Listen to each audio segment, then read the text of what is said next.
You may have heard that data is really important for building AI systems, but what is data really? Let's take a look. Let's look at an example of a table of data, which we also call a data set. If you're trying to figure out how to price houses that you're trying to buy or sell, you might collect a data set like this, and this can be just a spreadsheet, like an Excel spreadsheet of data, where one column is the size of the house, say in square feet or square meters, and the second column is the price of the house. And so if you're trying to build an AI system or a machine learning system to help you set prices for houses or figure out if a house is priced appropriately, you might decide that the size of the house is A and the price of the house is B, and have an AI system learn this input to output or A to B mapping. Now, rather than just pricing a house based on the size, you might say, well, let's also collect data on the number of bedrooms of this house. In that case, A can be both of these first two columns, and B can be just the price of the house. So given a table of data, given a data set, it's actually up to you, up to your business use case to decide what is A and what is B. Data is often unique to your business, and this is an example of a data set that a real estate agency might have if they're trying to help price houses. And it's up to you to decide what is A and what is B, and how to choose these definitions of A and B to make it valuable for your business. As another example, if you have a certain budget and you want to decide what is the size of house you can afford, then you might decide that the input A is how much does someone spend, and B is just the size of the house in square feet. And that would be a totally different choice of A and B that tells you, given a certain budget, what's the size of a house you should be maybe looking at. Here's another example of a data set. Let's say that you want to build a AI system to recognize cats in pictures. I'm not sure why you might want to do that, but maybe with a fun mobile app and you want to tag all the pictures of cats.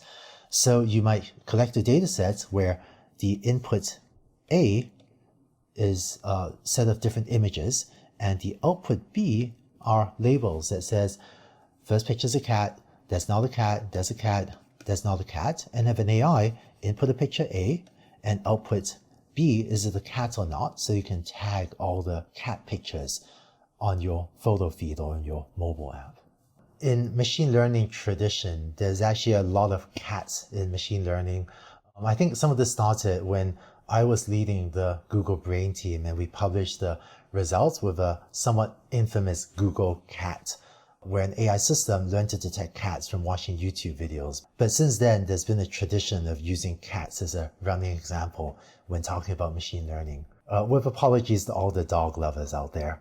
I love dogs too. So data is important, but how do you get data? How do you acquire data? Well, one way to get data is manual labeling.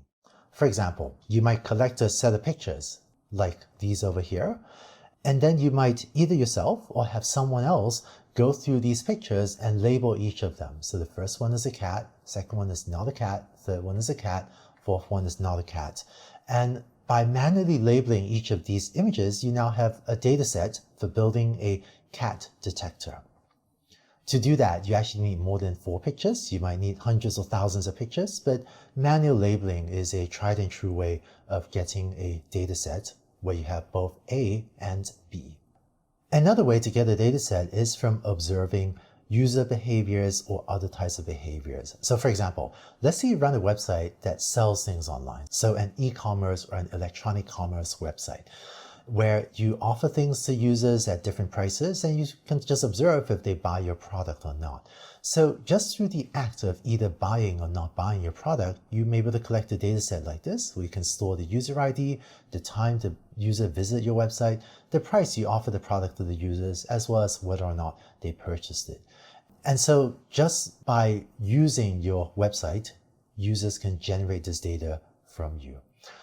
This was an example of observing user behaviors. We can also observe behaviors of other things, such as machines.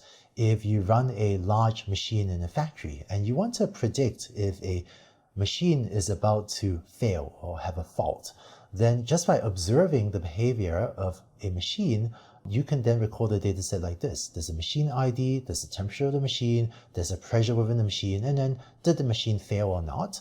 And if your application is preventative maintenance, say you want to figure out if a machine is about to fail, then you could, for example, choose this as the input A and choose that as the output B to try to figure out if a machine is about to fail, in which case you might do maintenance, preventative maintenance on the machine. The third and very common way of acquiring data is to download it from a website or to get it from a partner. Thanks to the open internet, there's just so many data sets that you can download freely, ranging from computer vision or image data sets to self-driving car data sets to speech recognition data sets to medical imaging data sets to many, many more. And so if your application needs a type of data you just download off the web, keeping in mind licensing and copyright, then that could be a great way to get started on an application. And finally, if you work with a partner, say you're working with a factory, then they may already have collected a big data set of machines and temperatures and pressure, and did the machines fail or not, that they could give to you.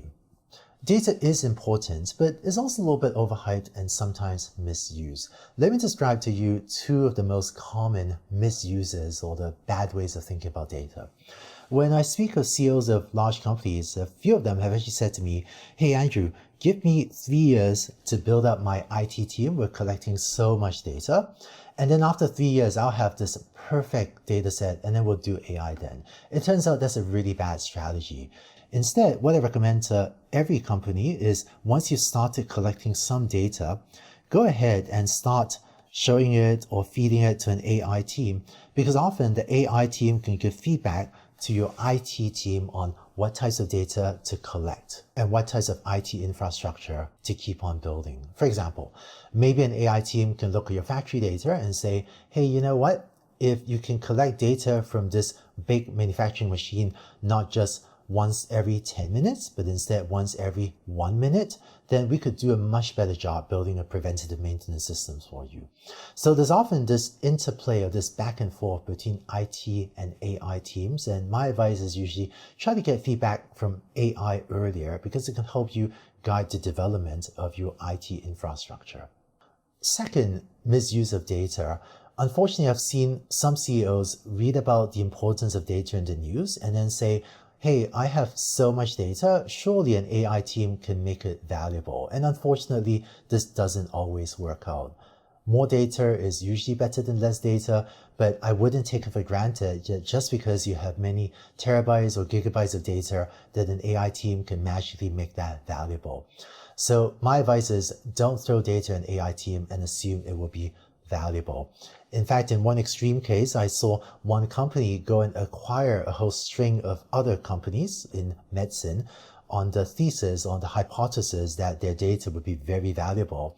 And now, a couple of years later, as far as I know, the engineers have not yet figured out how to take all this data and actually create value, all of it.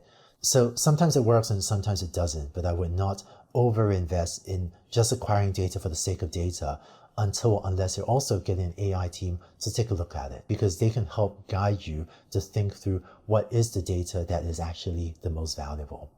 Finally, data is messy. You may have heard the phrase garbage in, garbage out, and if you have bad data, then the AI will learn inaccurate things. Here are some examples of data problems. Let's say you have this data set of size of houses, number of bedrooms, and the price. You can have incorrect labels or just incorrect data. For example, this house is probably not going to sell for $0.001,000, just for $1. Or data can also have missing values, such as we have here a whole bunch of unknown values. And so your AI team will need to figure out how to clean up the data or how to deal with these incorrect labels and or missing values. And there are also multiple types of data. For example, sometimes you hear about images, audio, and text. These are types of data that humans find it very easy to interpret. There's a term for this. This is called unstructured data. And there's certain types of AI techniques that could work with images to recognize cats, or audio to recognize speech, or text to understand if an email is spam. And then there are also data sets like the one on the right. This is an example of structured data, and that basically means data that lives in a giant spreadsheet. And the techniques for dealing with unstructured data are a little bit different than the techniques for dealing with structured data. But AI techniques can work very well for both of these types of data, unstructured data and structured data. In this video, you learned what is data, and you also saw how not to misuse data, for example, by over-investing in an IT infrastructure in the hope that it will be useful for AI in the future, but without actually checking that it really will be useful for the AI applications you want to build. And finally, you saw data is messy, but a good AI team will be able to help you deal with all of these problems. Now, AI has a complicated terminology where people throw around terms like AI, machine learning, data science. What I want to do in the next video is share with you what these terms actually mean so that you'll be able to confidently and accurately talk about these concepts with others. Let's go on to the next video.